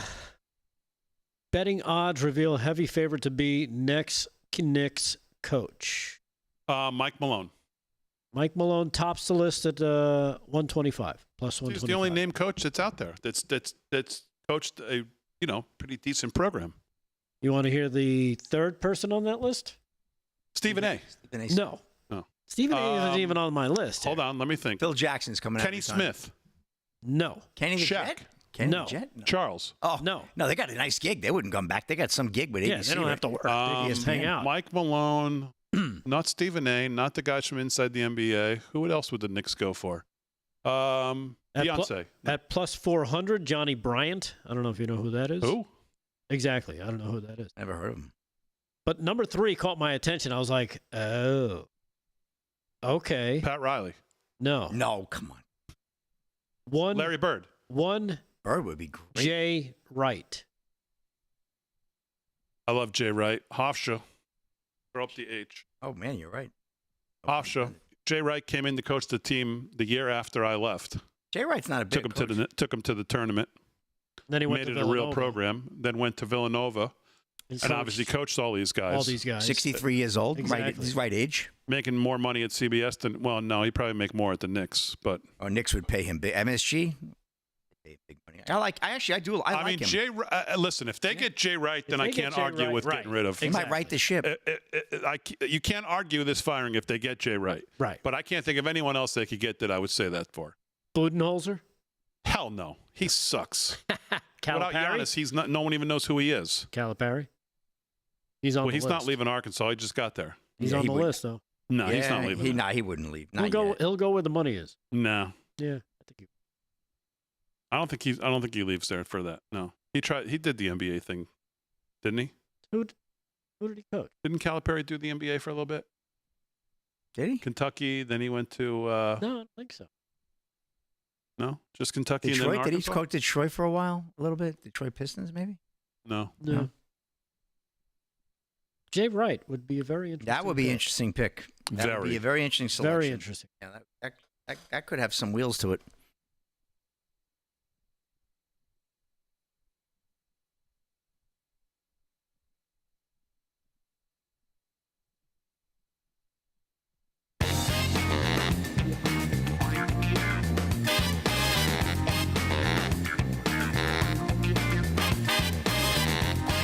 All right, right, 30 minutes past the hour, live from Studio 6B, where I don't know where JD Vance was tonight. He went to some black tie dinner somewhere, or black tie affair, because he's in a tuxedo on stage with some doofus who looks like he's trying to prove how smart he is to his liberal friends.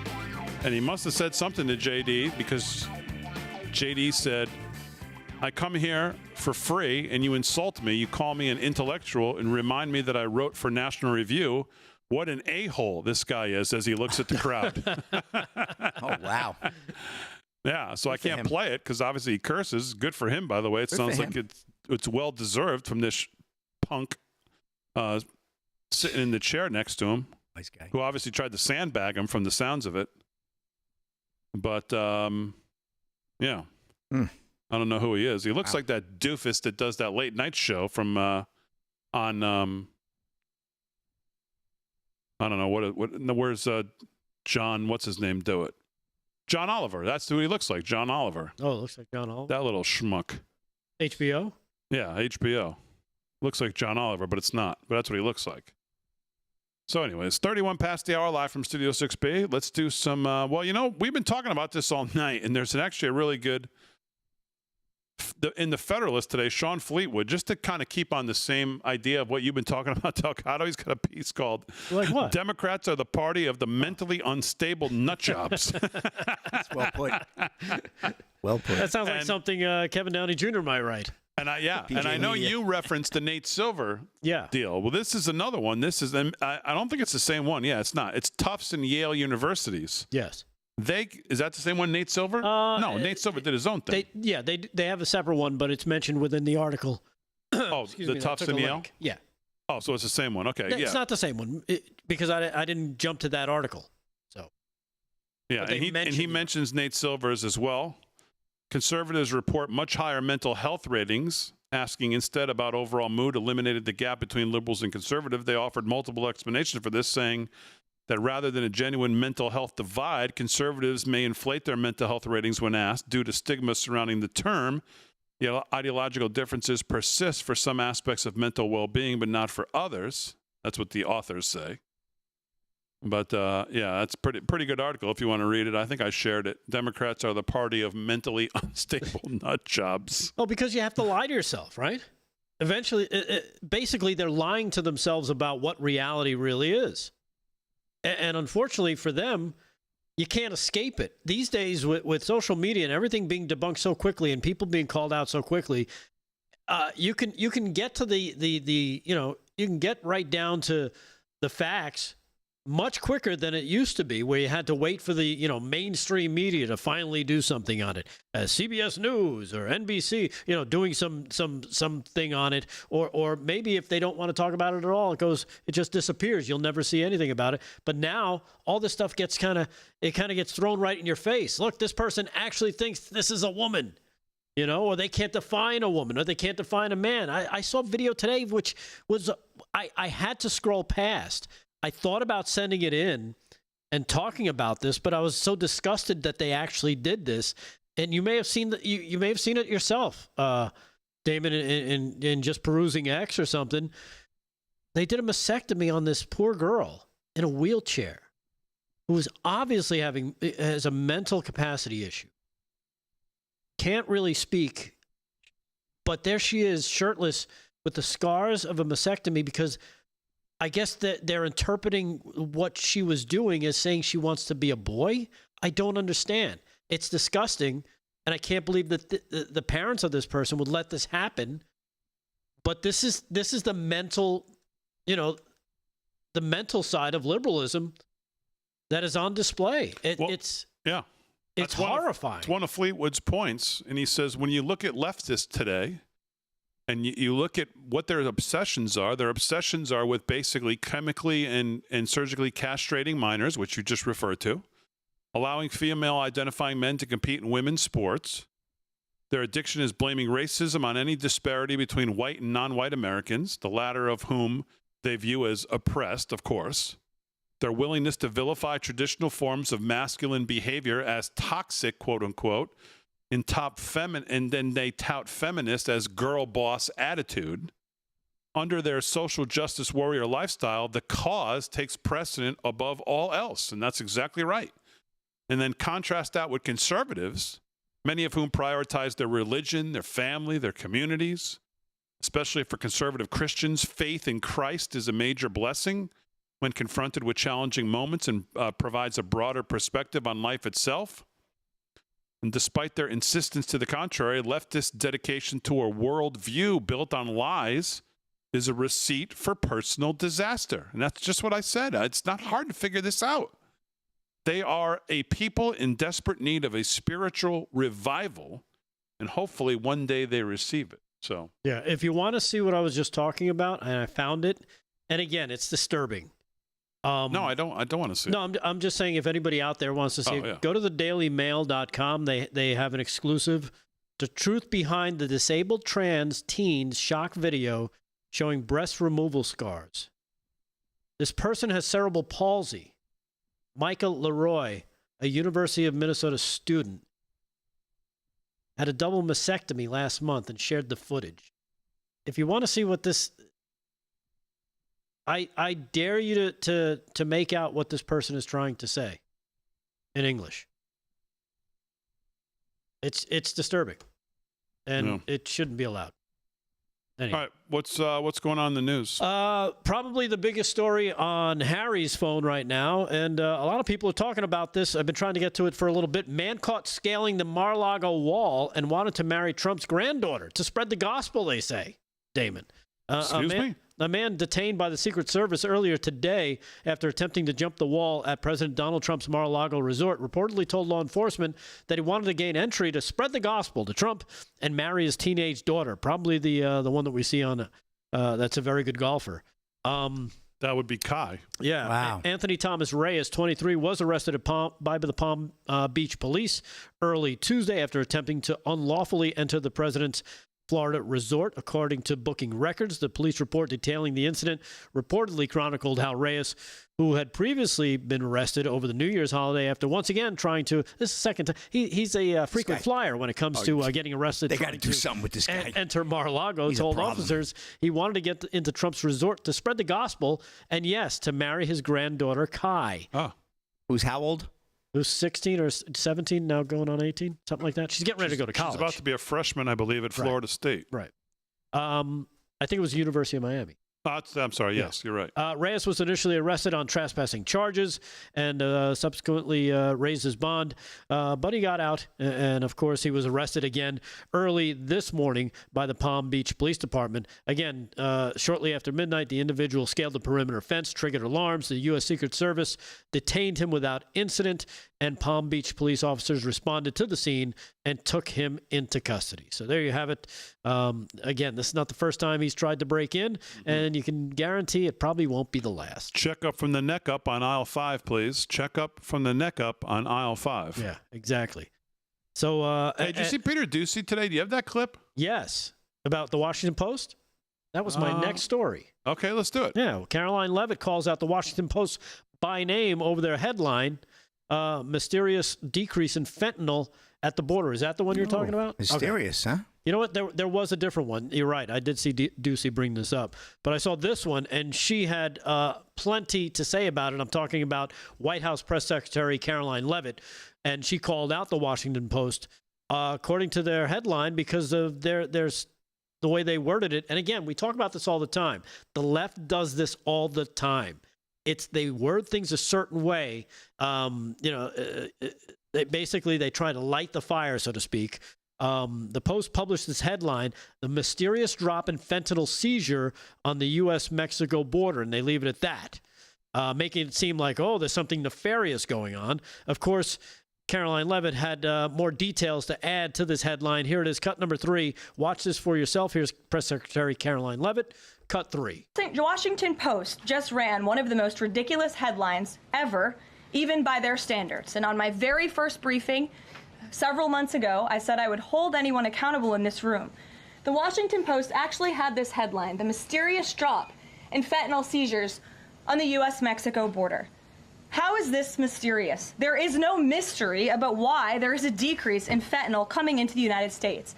This administration's strong border policies are the reason there has been a decrease in fentanyl trafficking. His strengthened relationship with Mexican President Sheinbaum and all of the measures he has been taking to deter illegal human and drug trafficking at our United States southern border is the reason for plummeting fentanyl seizures at the U.S. border. There is nothing mysterious about that, and we'd like to see the Washington Post update their headline accordingly. This is clearly trying to intentionally manipulate the minds of the Americans, and I think the American people understand why there's been a fentanyl drop. And our office responded to this inquiry. We provided a whole host of the reasons that fentanyl seizures at the southern border have dropped, and the Washington Post refused to run them, and that's despicable. Yeah, it's gaslighting the American public, thinking, oh, there's something going on. No, it's basically because you see all the border crossings have plummeted, and of course one of the benefits is cutting off a lot of that illegal drug trafficking that's been going on as well. I mean, again, I think Caroline Levitt's great. It's a good answer, but does anyone really need it explained to them? I mean, who does the Post think that they're pulling one over on? I mean, maybe liberals. The liberals. That's who reads them. I mean, no one else is reading that, Right. going, "Oh yeah, mysterious." Yeah. Wonder why. I mean, I don't know. I don't get it. Anyhow, one last thing with Caroline Levitt, something that Damon just referred to. The document-wielding Peter Doocy asked Caroline Levitt a pressing question about the Biden auto pen signatures. He came wielding some copies of former President Joe Biden's pardons earlier today and asked the White House press secretary if the Trump administration views them as valid. Doocy presented Biden's last-minute pardons for his family and members of the January 6th Select Committee and pointed to the very neat signatures that appeared to be written by AutoPen. After pointing to one with a messy signature, Levitt said that President Trump's administration is investigating who was really in charge in the previous administration. Most of those big pardons have the same very neat signature we would expect. That was probably AutoPen. This is the one that looks different. It looks authentic. In fact, if you look at the last name on it from the former president, was having a hard time spelling his last name. Is this the White House of the opinion? Is the White House of the opinion that the only pardon that would count is the one that President Biden signed himself for Hunter Biden? So very interesting. She has to see those things, and I'm assuming that he brought them over to her office. So we'll see what happens if this goes anywhere. We hope it does, because we're tired of seeing all this nonsense. Yeah, with that, plus a lot of other stuff too, by the way, that we need to find out. Our guy Ed Martin, we need him to get to the bottom of a bunch of stuff. So yeah, hopefully we see a lot of this stuff go down and uncovered what was going on. The AutoPen thing, the crime of forgery, as we talked about yesterday, the pardons, and all of it. Yeah, Ed Martin actually made an announcement this morning to launch an investigation to see what the real answers are, David. All right, we'll wrap it up for a Tuesday. Right after this, a little more sports, a little more news. Maybe we'll get into the chat live from Studio 6B right after this.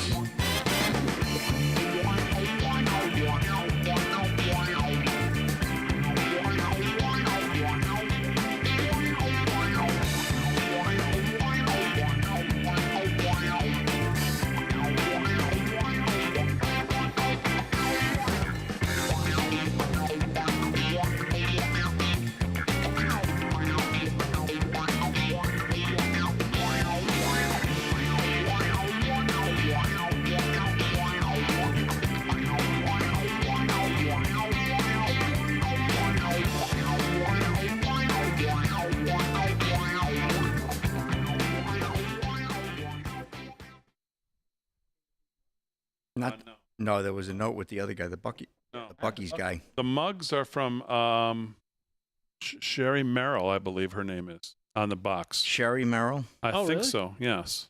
I think that's what it said. And then all of this stuff, the Yeah. sauces and all this stuff, is from our friend Rory Corbel, 5 Shirt Guy. So, Rory, if you're out there, thank you very much for your packages. We got all this great-looking stuff from Bucky's, Ghost Pepper Yeah. Salsa. 7-pot Primo Pepper. Scorpion Pepper Hot Sauce. Delgado, that sounds like something you'd use on your morning eggs or something. The I gotta give this to my for brother-in-law. a sizzling sphincter. My brother-in-law, I'm going to give this to him. Scorpion Pepper Hot Sauce. Yeah. You like the hot We'll sauce? see if he can even handle this. Oh. Oh, and then we got He the puts it on, I think, everything. and then we got the beaver nuggets. Yeah, what I are don't even know those? what those are, but I'm going to open them. What? Going to open. Oh, France says Fran they're really says they're good. supposed to be really good. Fran's heard about them. Hey, Five Shot Guy you sent go to them the over. gym. You can't even open a bag of bear nuggets. If I pull it too hard, it's going to go all over the place. And look at those arms. And look at this. Look at this. Don't isolate that, Fran. I'm not thinking anything. I'm just. Fran, zoom in. What? You can't open that I bag. can. I'm trying to open it delicately, not like a Savage monster that we know you are. Sasquatch that you are. Come on. Oh, these are good. What do they taste like? They taste like Captain Crunch. Captain Crunch. Ah, good one. Whoa. I'm telling you, it tastes like Captain Crunch. It's awesome. Oh, it's good. Right? Yeah. You like Captain? What? You're never going to see that bag again. Put some in your It was Damon addressed- baby mug. It was addressed to me. Look what they sent us. Damon baby mugs. How awesome is this? That's the most food I've had on this show in 3 weeks. I know. Harry just fell off the chair. Holy shit, these are pretty good. I told you. Does it taste Those like are Captain good. Crunch? You know, we got to get Buc-ee's on to sponsor this show. Oh, you like the other guy, Sheets, right? Or whatever his name Oh. is. Those are good. Beaver nuggets, huh? What are they called? Beaver nuggets? Yeah. They're damn good. Beaver nuts. Go me. Oh, God. Racing Banshee. Damon, is that allowed, by the way? Yeah, so let's scan it. We got to scan it with the Yuka app. It's funny when you scan it. You can't eat it. You can forget it. That's what you could do.